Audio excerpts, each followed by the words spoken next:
In the twilight of the First Age, Middle-earth faced its deadliest and most terrifying force, Ancalagon the Black, the greatest dragon to ever rise from the depths of Angband.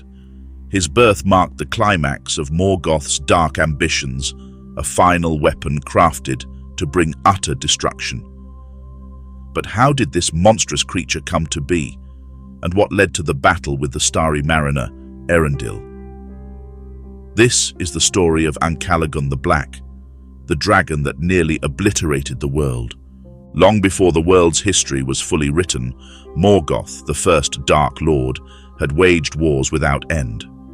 His armies of shadow, chaos, and fire ravaged Middle-earth, laying waste to elves, men, and all who resisted his dominion.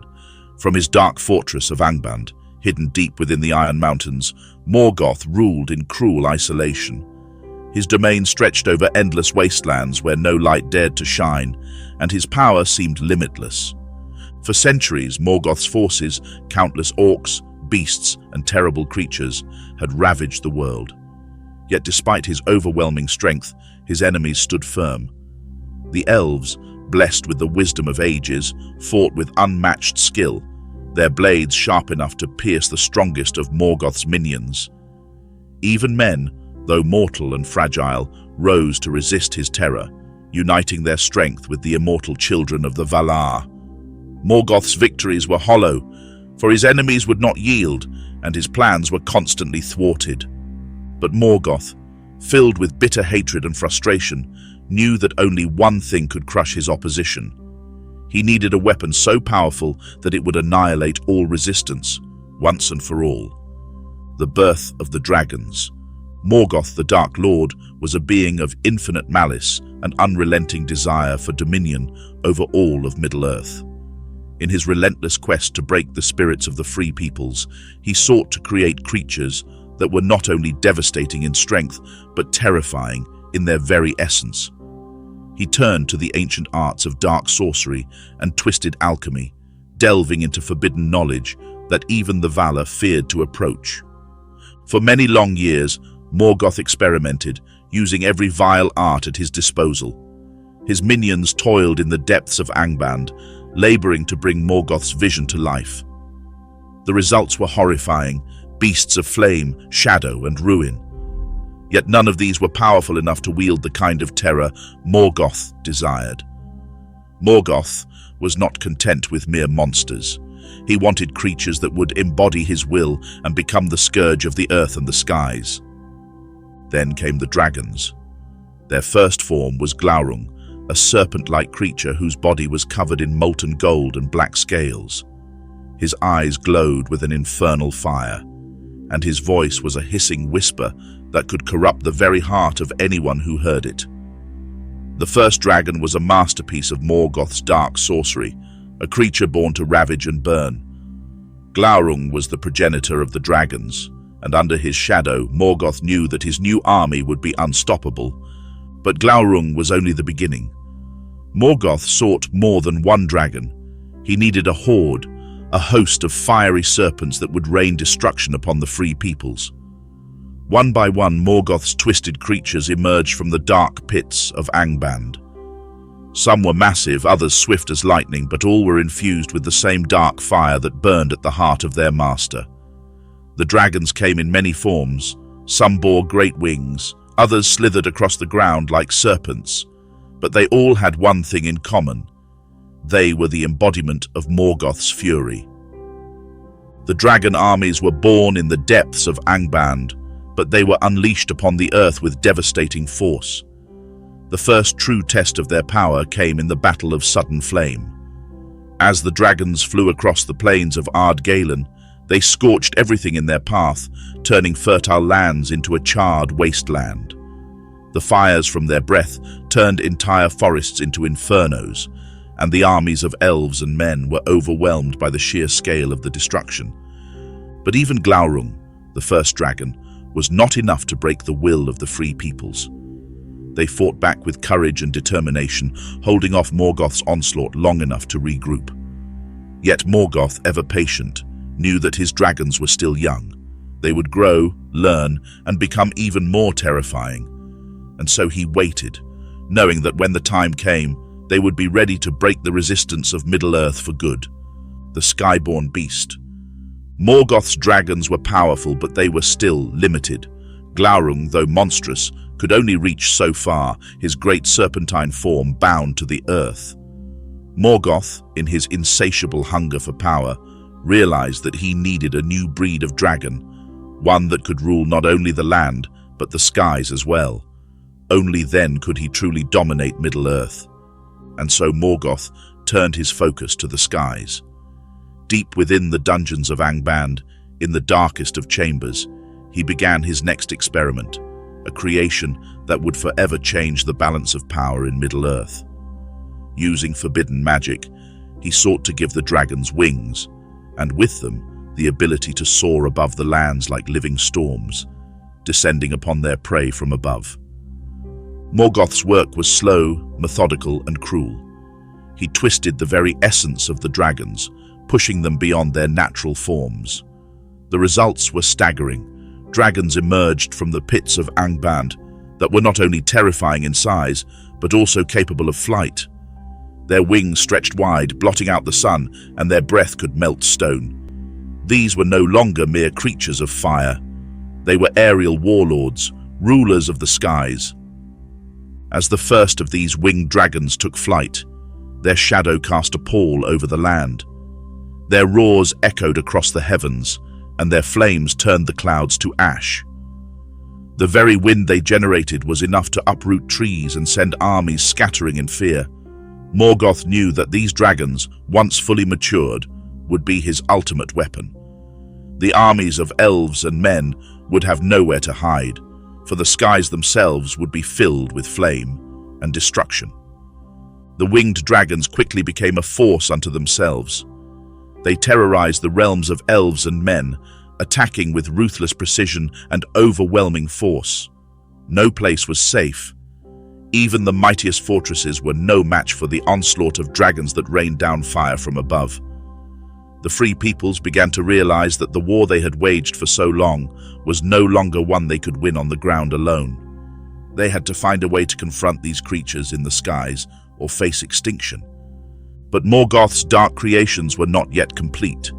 There was one dragon, one whose power would outshine all others, a dragon so immense, so terrible, that his very name would become a legend, a name feared by all who lived.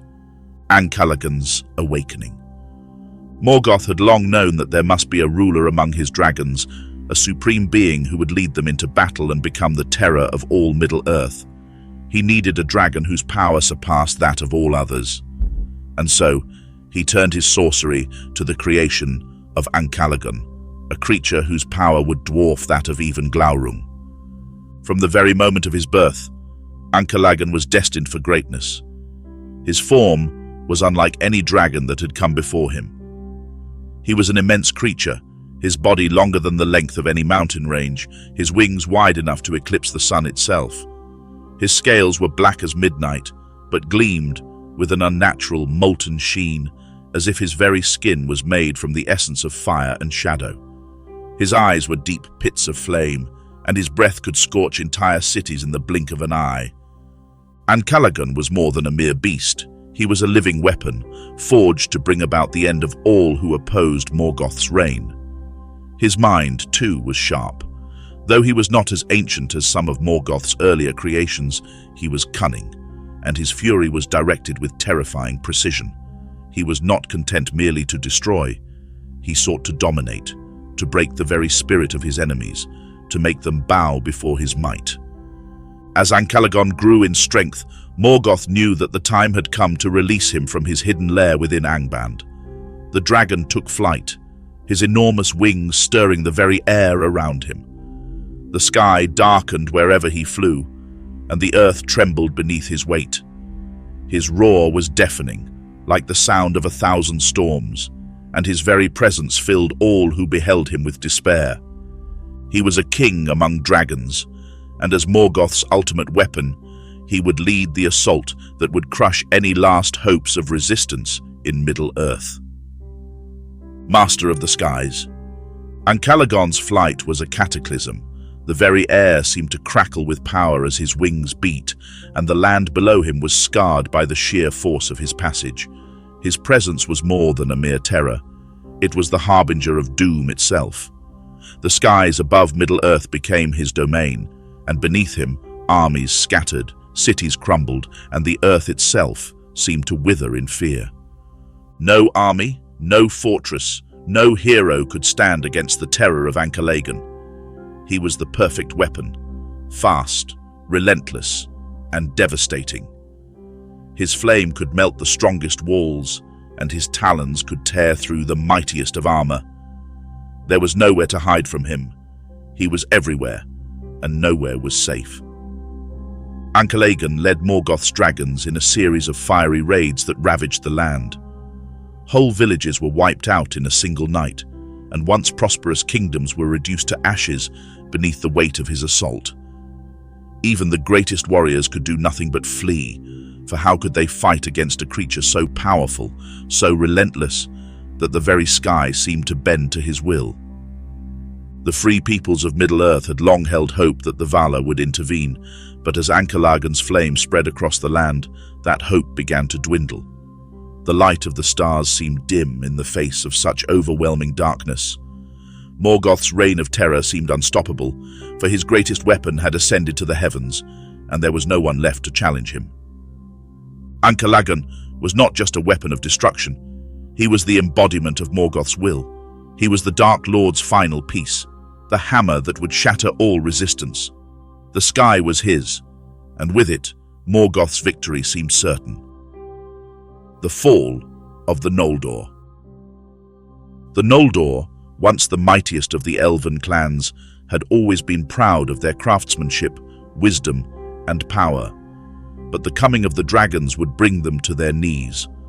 The Noldor had long been the vanguard of resistance against Morgoth's shadow, and though they had known of the Dark Lord's creations, they could not have anticipated the sheer scale of devastation that was about to unfold. At the head of the Noldor stood their lord, Feanor, a master of craft and magic, whose works could rival even the creations of the Valar. Yet despite his brilliance, the Noldor were unprepared for the full wrath of Morgoth's dragons. Feanor's pride was his greatest strength and greatest weakness. He believed that no power, not even Morgoth's dragons, could break the might of the Noldor. But Morgoth's dragons were more than mere beasts. They were a force of nature, unstoppable and merciless. When Morgoth unleashed his dragons in full force upon the Noldor, the heavens themselves seemed to fall. The winged dragons, led by Ancalagon, descended upon the elven cities with terrifying speed. They spread chaos and death across the land.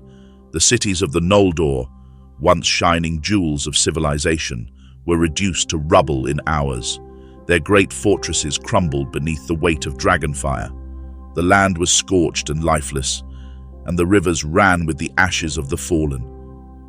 Feanor, in a final desperate act, led his people into battle, hoping to drive the dragons back with the fire of their own hatred. His skill with weapons was unmatched, but against the sheer fury of Ancalagon and his brood, it was not enough. Dragons rained fire upon them from the skies, while their ground forces tore through the Noldor's ranks. Even the great elven warriors, whose blades could cut through stone, found themselves helpless against the might of the dragons. At the Battle of the Thangorodrim, the last great stronghold of the Noldor, Feanor fought with all his might, but the dragon's fire consumed him and his warriors. The Noldor, once proud and unyielding, were scattered to the winds. Their greatest city, Eregion, lay in ruins, and their greatest hero was lost to the flames of Ancalagon's breath. The elves of Middle-earth had been dealt a devastating blow, and with their defeat, Morgoth's victory seemed inevitable. The resistance forms. But even as the Noldor fell, hope was not entirely lost.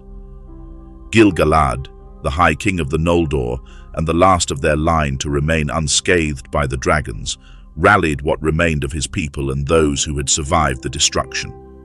Though their numbers were few, They were determined not to let Middle-earth fall entirely into darkness. Gil-galad knew that the dragons, powerful as they were not invincible. Their power came from Morgoth, and while Morgoth's dominion seemed absolute, there was always the possibility of a weakness. He began to seek allies from among the free peoples of Middle-earth. He called upon the men of Númenor, whose kingdom was still powerful and proud, and upon the dwarves of Erebor, whose fortresses were built into the heart of the mountains. Together, they would form a resistance strong enough to challenge Morgoth's reign. Gil-galad was joined by Elrond, the half-elven lord of Rivendell, who had witnessed the destruction of his own people and understood the gravity of the situation. Isildur, the son of the Númenorian king, was eager to lead his warriors against Morgoth's forces, though his ambition sometimes outstripped his wisdom. And Durin, the dwarf king, forged alliances with the elves and men, hoping to preserve the ancient cultures of the free peoples. The key to their resistance was the hidden realm of Gondolin, a city carved into the mountains where the elves had lived in secret for many years. Gondolin's walls were impregnable, its defenders unmatched in skill and bravery. Gil-galad's first move was to rally the elves of Gondolin, knowing that their strength could be a turning point. But Gondolin, hidden as it was, could not stand alone. A plan began to form. A united front of elves, men and dwarves would strike at Morgoth's heart, at the very source of his power. But Morgoth was never one to be easily outmaneuvered, and soon his spies began to infiltrate the resistance. The Battle of the Hidden Valley. The first true test of the new alliance came in the Battle of the Hidden Valley. Morgoth, ever vigilant, had learned of the alliance's plans and moved quickly to squash any hope of resistance. His armies, bolstered by the dragons, marched across Middle-earth with brutal efficiency. Yet the resistance had one advantage: unity. Led by Gil-galad, the forces of men, dwarves and elves set up their defenses in a remote valley, hoping to use its narrow passageways to neutralize the dragon's aerial advantage. The valley was lush and green, a far cry from the desolation of the land around it, but its hills and forests would provide cover for the defenders. It was here, in this valley, that the free peoples of Middle-earth made their stand. The battle was fierce, and for the first time, the dragons faced an enemy that was not easily routed. The men of Númenor brought their superior craft in shipbuilding and war, their towering soldiers standing strong against the dragonfire. The dwarves used their mountain-smithing skills to forge weapons capable of piercing dragon scales, while the elves used their agility and magic to attack from unexpected angles. Despite their efforts, however, the resistance was unable to completely halt Morgoth's advance. Ancalagon himself led the charge, his wings blocking out the sun as he tore through the enemy ranks with ease. The battle raged for days, but the resistance was slowly pushed back, and the valley became a tomb for many who had dared to fight. It was a bitter victory for Morgoth, but it was still a victory. The resistance was shattered, and though they had caused damage to the Dark Lord's forces, they had not achieved their objective. Yet even in the face of overwhelming odds, some survivors of the battle, including Elrond and Isildur, managed to escape with their lives, retreating to the last stronghold of hope, Gondolin, the last stand of Gondolin. Gondolin, the last refuge of the elves, had long been a symbol of resistance. Its walls were high, its gates unyielding, and its people were fierce warriors. When word of Morgoth's forces reached Gondolin, the elves within its walls prepared for the worst. Gil-galad, now weary from years of constant war, made the difficult decision to join the people of Gondolin in one final stand. It was to be their last hope. Ancalagon, Morgoth's greatest weapon, took to the skies once more, bringing with him the full might of Morgoth's forces, dragons, orcs, and all manner of evil creatures. The gates of Gondolin stood strong, but even they could not withstand the full fury of the Dark Lord's wrath. The city's defenders fought valiantly, but the dragons overwhelmed them. Ancalagon's fire turned their grand towers into ash, and the sound of his roars shook the very earth beneath them. The battle was long and brutal, but the end was inevitable. Gil-galad fought with all his strength, but even his legendary blade could not pierce Ancalagon's thick hide. The defenders of Gondolin fell one by one, and the city that had once stood as a beacon of hope was now reduced to a smouldering ruin. However, not all was lost. In a final act of defiance, Eärendil, the greatest of the elven heroes, took flight in his ship, which was filled with the light of the stars. He sailed directly into the heavens, seeking the aid of the Valar. His cry for help echoed throughout the cosmos, and at long last, the Valar could no longer ignore the plight of Middle-earth. The return of the Valar. The Valar, gods and guardians of the world, had long remained aloof from the struggles of Middle-earth. They had watched from afar as Morgoth's power grew, but they had never intervened directly. It was only in response to Eärendil's desperate plea that they finally stirred from their slumber. With the coming of the Valar, a great light filled the sky. Manwë, the lord of the Valar, and Vada, the queen of the stars, led the charge against Morgoth's darkness. The Valar, whose power far exceeded anything that Morgoth had ever known, descended upon Middle-earth with the fury of the heavens themselves.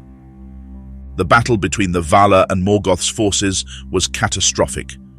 Ancalagon, once the greatest of Morgoth's dragons, was slain by the might of the Valar. His massive body fell from the sky like a meteor, and the very earth trembled as his corpse landed in the sea. With Ancalagon's fall, the tide of the war shifted. The remaining dragons were driven back, their hearts filled with terror at the arrival of the Valar. The armies of Morgoth, shattered and leaderless, began to collapse. Morgoth himself, once invincible, now found himself surrounded. The Valar were merciless, and though he fought with all his power, even he could not stand against their wrath. At long last, Morgoth was captured, bound in chains of pure light, and cast into the depths of the void, the shattered world. With the fall of Morgoth, the world was left in ruins. The dragons, once the embodiment of Morgoth's fury, were either slain or fled, their dark presence no longer a threat to Middle-earth. Yet, the damage done to the land could not be undone. The kingdoms of the free peoples, what remained of them, began the slow and painful process of rebuilding. The elves, forever scarred by the loss of their cities, retreated into the farthest corners of Middle-earth. The Númenóreans, once proud and mighty, had lost much of their strength, their kingdom now fractured by war. And yet, from the ashes of destruction, there was hope. New alliances were forged, and new leaders arose, determined to rebuild a world that had been broken by the fires of Morgoth's rage. Gil-galad and Elrond became the leaders of the surviving elves, while Isildur and his brothers began the restoration of Númenor. The fall of Morgoth marked the end of one era, but the beginning of another. Though the dragons were gone, their legacy lived on, etched into the history of Middle-earth forever. Conclusion. The fall of Morgoth marked the end of an era of darkness, but the scars of war would linger across Middle-earth for generations. The free peoples, elves, men and dwarves, though battered and broken, began the slow process of healing and rebuilding. The dragons, once Morgoth's most fearsome weapons, were either slain or driven into the shadows, but their legacy would never be forgotten. The Valar, moved by the bravery of those who resisted Morgoth's reign, left Middle-earth forever, their intervention a final gift to a world that had long suffered under the Dark Lord's shadow. Yet even in the aftermath of such devastation, hope endured. From the ashes of war rose new alliances, new kingdoms, and new heroes, each determined to forge a better future where the darkness of the past could never return. Thus, the world was forever changed, but not broken. And though the great battle for Middle-earth had ended, its story would continue to echo through the ages, a testament to the strength of those who fought for the light. Thanks for watching.